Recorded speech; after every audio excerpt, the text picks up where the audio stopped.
डाक्तरी पढ़ेबा शेष में जो घरटा रही से घरटा को बैंक रे बंधा देके पैसा आने पिला 6 वर्ष। जय जगन्नाथ ओडिशावासी को नमस्कार।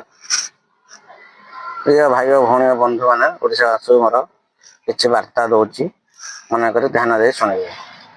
प्रथम भद्रक जिलार वीरेन्द्र पंडा नामक जन पंडित अच्छा पंडित वीरेन्द्र पंडा से प्रवचन दौरान आप जानते बहुत भल भल नीतिवाणी आमको शुणाऊँ।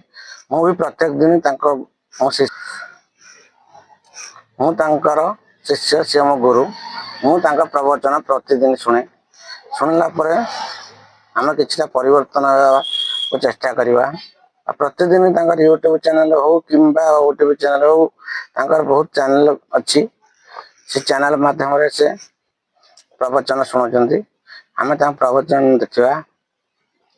प्रवचन बहुत भल आप थर देखिए वीरेन्द्र पंडित वीरेन्द्र पंडा का प्रवचन केमती लगुच मत जनइबे। भी आपण को से पंडित वीरेन्द्र पंडा का प्रवचन आपन किसी झलक देखी आप देखिए। तापर आपण स्क्रीन पर दिखाई पंडित वीरेन्द्र पंडा ऑफिशियल से चैनल माध्यम आप देख भी पारे। प्रतिदिन देखला आम जदि किसी खराब बात को चल तो आम भी परिवर्तन हो पार। आम देहरा मनरे आध्यात्मिक भाव भी आसो आम बहुत परिवर्तन हो पार।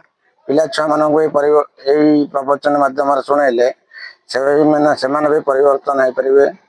दयाकोरी अनुरोध करुच्ची आपण प्रवचन शुणु। वीरेन्द्र पंडा पंडित वीरेन्द्र पंडा प्रवचन मोर बहुत मन को छुईला भाई लगुच। आप निश्चिंत दयाकोरी आपण प्रवचन देखिए। मुझे भी से प्रवचन देखी। आपणकर जदि कौटी मेला महोत्सव होची आपण वीरेन्द्र पंडा को निमंत्रण करंतु से आसबे प्रवचन देवे बहुत शांति लगे। प्रवचन शुणा आजिका कलि जुग आमर शेष समय प्रवचन ही आमको भक्ति मार्ग दर्शाए। आपण चेष्टा करंतु केमिति पंडित वीरेन्द्र पंडा को आपण को नहीं आपण आनी आपण गाँव में प्रवचन किसी लोक शुणा चेष्टा करेंगे।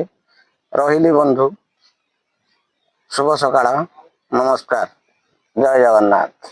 जड़े बापा तांकर 4 पुओ प्रथम पुओ को इंजीनियरिंग पढ़ेले, द्वितीय पुओ बैंक रे मैनेजर, तृतीय पुओ भी इंजीनियर सॉफ्टवेयर इंजीनियर, चतुर्थ पुओ को डाक्तरी पढ़ेले, चतुर्थ पुओ को पाठ पढ़िया बेला पैसा नहीं जेते